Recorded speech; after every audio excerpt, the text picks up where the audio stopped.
बहरा अरब में भारत की जानिब से जंगी मशकों का आगाज हो चुका है और इस वक्त 250 से 300 नॉटिकल मील के फासले तक उनकी जंगी मशकों का जो दायरा कार है वो हमारे सरहद के करीब आ चुका है और इस पर पाकिस्तान नेवी भी पूरी तरह से अलर्ट हो चुकी है। और इस वक्त हमारी कंडीशन और पोजीशन इस हवाले से ये बात साबित करती है और साबित कर चुकी है कि हम पहले से ज़्यादा तैयार खड़े हैं, पूरी तरह से पुरअज़्म हैं और अब की बार डिफेंसिव ऑफेंसिव स्ट्रैटेजी के तहत तमाम पर रिटेलिएट और अटैकिंग स्ट्रैटेजी अपनाई जाएगी। ये बात वाज़ेह तौर पर हमारी नेवल फोर्सेस की जानिब से कह दी गई है,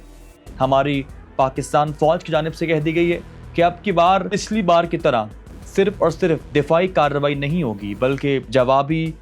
और पूरी तरह से अटैकिंग स्ट्रैटेजी के तहत हमला किया जाएगा। यानी ये बात वाज़ेह करती है कि पहले तो हम कोशिश करते हैं, पहले तो हमारी तरजीह इसी बात पर मरकूज़ है कि अमन कायम हो सके, मुज़ाकरात के ज़रिए ही अमन कायम हो सके। हम अमन के ख्वाहिश हैं, अमन के दाई हैं, लेकिन अगर वहाँ से कोई ऐसी गड़बड़ की जाती है और कोई जाहरियत दरअंदाजी या शरअंगेज़ी की जाती है तो फिर हम पहले से ज़्यादा सख्ती से पेश आने वाले हैं, पहले से ज़्यादा दिफाई कार्रवाई के बजाय जवाबी और मुंह तोड़ कार्रवाई करने वाले हैं। बहरा अरब में दोनों ममालिक की इस वक्त जो हालिया पोजीशन है, जो हालिया इस वक्त कंडीशन है, वो उस बारे में ज़रा बात कर ली जाए तो इस वक्त एक जानिब इंडियन नेवी जो है वो अपनी जंगी मशकें कर रहा है, जबकि दूसरी जानिब पाकिस्तानी नेवी ने भी अपने आप को पूरी तरह से अलर्ट कर लिया है।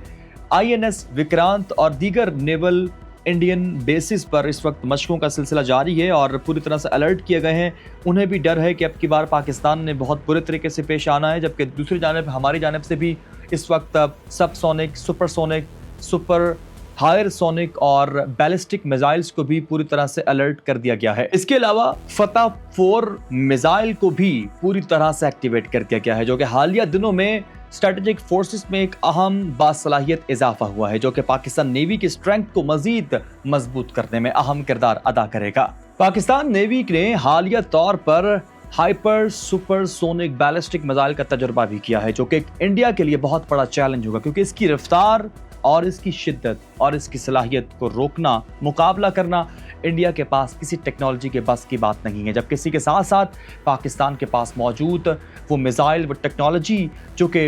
हर इंडियन एयरक्राफ्ट को, कैरियर को पूरी तरह से चैलेंज कर सकते हैं, नीस्तो नाबूद कर सकते हैं। पाकिस्तान के पास JF-17 थंडर तैयारों पर नस्ब ये मिसाइल वहाँ पर मौजूद हर टेक्नोलॉजी को ज़ेर करने की सलाहियत रखते हैं। तो इस बार मेरे ख्याल से, और आपका भी जो ख्याल है, जो आपकी राय है, वो क्या है, वो अपनी कमेंट्स में ज़रूर बताइएगा कि क्या इंडिया इस कंडीशन में है, क्या इंडिया इस इस्तात या इस कैपेसिटी में मौजूद है कि वो पाकिस्तान पर दोबारा से हमला करने की हमाकत करेगा। अगर करेगा तो पाकिस्तान के पास मौजूद टेक्नोलॉजी अब की बार डिफेंसिव ऑफेंसिव पॉलिसी के तहत बेहतरीन अंदाज में रिटेलिएट करने वाली है, जो कि उस पूरे बहरा अरब से जुड़े तमाम तर इलाके को, खित्ते को, जजीरे को मुतासर करेगी और बैनुल-अक़वामी सतह पर आलमी तेल की जो सप्लाई है वो भी मुतासर हो सकती है। दोनों ममालिक में तबाही होने के साथ साथ दोनों ममालिक के इर्द गिर्द मौजूद खित्तों को भी, रियासतों को भी, इलाकों को भी, वहाँ पर मौजूद